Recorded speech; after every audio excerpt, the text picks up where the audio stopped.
আবারও নতুন করে অশান্তির আগুন ছড়িয়েছে ওপার বাংলায়। সেই পরিস্থিতির প্রভাব পড়েছে এপার বাংলার সীমান্ত এলাকাতেও। সতর্কতামূলক ব্যবস্থা হিসেবে সীমান্তে নিরাপত্তা জোরদার করা হয়েছে। তবে মালদা জেলার ভারত বাংলাদেশ সীমান্ত বন্দর মহদীপুরে রপ্তানি আমদানি বাণিজ্য স্বাভাবিক গতিতেই চলছে বলে জানা গেছে।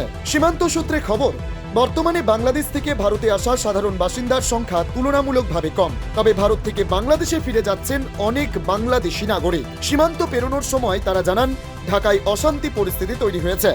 যদিও রাজশাহী ও শিবগঞ্জ এলাকার বাসিন্দারা বলছেন, তাদের বাড়ি এলাকায় তেমন কোনো গন্ডগোল নেই এবং পরিবারের সঙ্গে যোগাযোগ রয়েছে।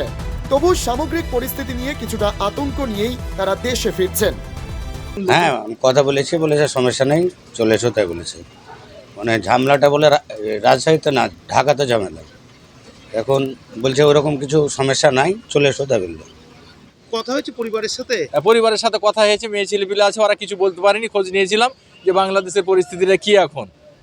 মানে আমার ব্যবসা আছে এখানে, যেহেতু আমার মাল ঢুকে, কালকেও মাল ঢুকবে, সেই জন্য খোঁজ নিয়েছিলাম। তো পার্টি বলছে যে না, রাস্তাতে কোনো অসুবিধা নাই। মালদা থেকে মাধব কুমারের রিপোর্ট, খবর বাংলা।